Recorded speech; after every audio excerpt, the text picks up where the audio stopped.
থাকে সেই মেইন ৰাস্তাত যদি গাড়ীখন আহি থাকে সেইখন সদায় প্ৰায়ৰিটি থাকে এখন প্ৰথম থাকে সেইকাৰণে আমি এতিয়া মেইন ৰাস্তাটো থিম আমি প্ৰথমতে লক্ষ্য কৰিব লাগিব যে আমি বিশেষকৈ ছাত্ৰ ছাত্ৰীসকলৰ মাজত বৰ্তমান সাম্প্ৰতিক সময়ত মানে আমাৰ যিসমূহ পথ দুৰ্ঘটনা সংঘটিত হৈ আছে আমি আমাৰ নিজৰ লগতে আমাৰ আপোনজনক হেৰুৱাই আছোঁ সেই পথ দুৰ্ঘটনাসমূহ ৰোধ কৰিবৰ কাৰণে আৰু দুৰ্ঘটনাত মৃত্যুৰ হাৰ কমাবৰ কাৰণে আমি ছাত্ৰ ছাত্ৰীসকলৰ মাজত পথ সুৰক্ষাৰ ক্ষেত্ৰত সজাগ আৰু সচেতনতাৰ কাৰণে এনেকুৱা পথ সুৰক্ষা সভা অনুষ্ঠিত কৰিছোঁ। আমি অলৰেডি গোলাঘাট জিলাৰ বহুখিনি বিদ্যালয় মহাবিদ্যালয়ত আমি এই কাৰ্যসূচী গ্ৰহণ কৰিছোঁ। আজি সেই পৰিপ্ৰেক্ষিততে আহি পেলাই আজি অঞ্জলি বৰবৰা মেমৰিয়েল একাডেমীত আমি আজি এই পদক্ষেপ গ্ৰহণ কৰিছোঁ।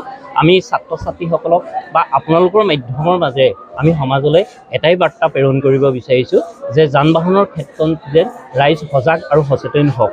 যান বাহনৰ ক্ষেত্ৰত সজাগ আৰু সচেতন নোহোৱাৰ কাৰণে যিসমূহ দুৰ্ঘটনাই আমাৰ নিজৰ লগতে আপোনজনৰ প্ৰাণ কাঢ়ি লৈ গৈ আছে সেইসমূহ কম হওক, সমাজত সকলো মানে সুস্থিৰতা নামি আহক সমাজৰ মাজলৈ।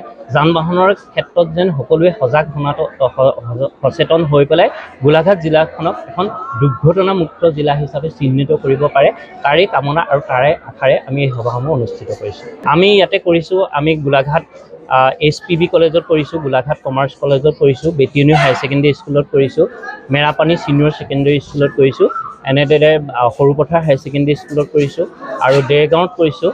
এনেদৰে আমি গোলাঘাটৰ যিসমূহ মানে গোলাঘাট টাউনৰ লগতে যিসমূহ বাকী অঞ্চল আছে সকলোখিনি অঞ্চলতে আমি বিদ্যালয় আৰু মহাবিদ্যালয়সমূহত এই পদক্ষেপ গ্ৰহণ কৰিছোঁ।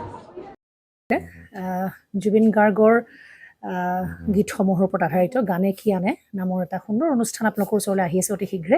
অহা 15 আগষ্টৰ পৰা ধেমাজিৰ পৰা প্ৰথম অডিশ্যন আৰম্ভ হ'ব আৰু সেই অডিশ্যনৰ যোগেদি বিভিন্ন কণ্ঠশিল্পীসকলে যিসকলে এই অনুষ্ঠানত যোগদান কৰিব বিচাৰে তেওঁলোকে এই অডিশ্যনৰ যোগেদি আগবাঢ়ি আহক আৰু জুবিন গাৰ্গৰ বহুত ভাল লগা গান আমি সদায় শুনি আহোঁ আৰু আপোনালোকৰ যদি ভাল লগা গান থাকে জুবিন গাৰ্গৰ আপোনালোকে গাই ভাল পায় তেন্তে অডিশ্যনত যোগদান কৰক। মোৰ ফালৰ পৰা আন্তৰিক শুভকামনা থাকিল এই সম্পূৰ্ণ অনুষ্ঠানটোলৈ।